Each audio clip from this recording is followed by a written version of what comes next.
নমস্কার, এএস কুকিংয়ে তোমাদের সবাইকে স্বাগত।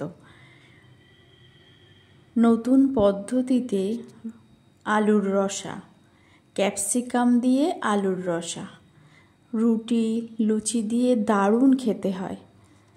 বানানো খুব সোজা, কোনো রকম মশলা ছাড়াই ঝটপট এটা যখন তখন বানিয়ে নিতে পারো। দেখতে যেমন লোভনীয়, খেতে কিন্তু দারুণ টেস্টি হয়। ভাত দিয়েও খেতে খুব ভালো লাগে। বাড়িতে তো যখন মাছ মাংস থাকবে না, তোমরা এইভাবে আলুর রসা বানিয়ে খেয়ে দেখো।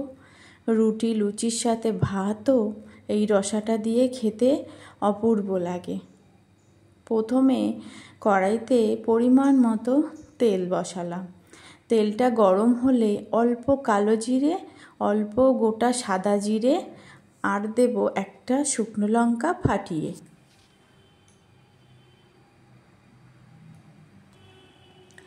এগুলো ফোড়নটা বেশ ভাজা ভাজা হলে 7-8 কোয়া গোটা রসুনের ছেড়ে দিলাম। দিয়ে দুটো কেটে রাখা আলু এইভাবে কেটে নিয়েছি, কেটে রাখা আলু দিয়ে দিলাম। দিয়ে অল্প লবণ আর পরিমাণ মতো লবণ আর হলুদ দিয়ে এটা ভেজে নেব। তার আগে 3 কোয়া রসুন কুড়ে দিয়েছি। গোটা ওটা খাওয়ার সময় মুখে পড়বে, ভালো লাগবে। আর 2-3 কোয়া রসুন করে দিয়েছি, ওটা সেন্টটা এই রান্নাতে দারুণ আসে ওই জন্য। এবার লবণ হলুদ দিয়ে এটাকে ঢেকে ঢেকে ভেজে নেব যতক্ষণ না ভাজতে ভাজতে আলুটা সিদ্ধ হয়ে আসে, ততক্ষণ এটা ভেজে নেব। ভিডিওটা সম্পূর্ণ দেখার অনুরোধ রইল একটা লাইক দিয়ে। ভালো লাগলে লাইক, শেয়ার, কমেন্ট করে জানিও যে কেমন হলো। আলুটা সিদ্ধ হয়ে এসছে। এবার দেব কেটে রাখা ক্যাপসিকাম কিছুটা, আর দেব একটা টমেটোটা দানা ফেলে দিয়েছি।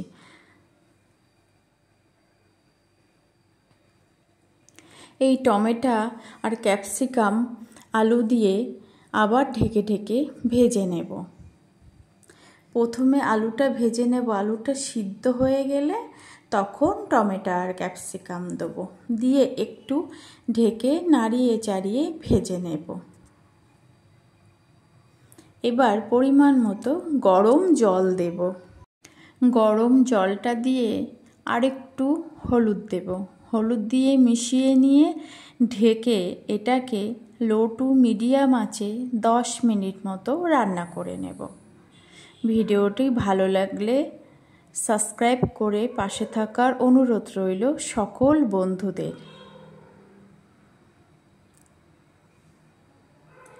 এবার 10 মিনিট পরে ঢাকনাটা খুলে 1-2 আলু গলিয়ে দেব, তাহলে গ্রেভিটা খুব সুন্দর হবে। গলিয়ে কটা চেরা কাঁচা লঙ্কা দিলাম। এবার সামান্য একটু লঙ্কার গুঁড়ো, তোমরা দিতেও পারো নাও দিতে পারো, মিশিয়ে দিলাম। কাঁচা লঙ্কার ঝালটাই আসবে। মিশিয়ে দিয়ে কিছুক্ষণ রান্না করে নিলেই রেডি দারুণ স্বাদের আলুর রসা, ক্যাপসিকাম আলুর রসা। তোমরা এইভাবে যখন তখন বানিয়ে নিতে পারো। ভাত রুটি লুচি দিয়ে কিন্তু দারুণ লাগে। আর কেমন হলো রান্নাটা অবশ্যই কমেন্টে জানিও বন্ধুরা।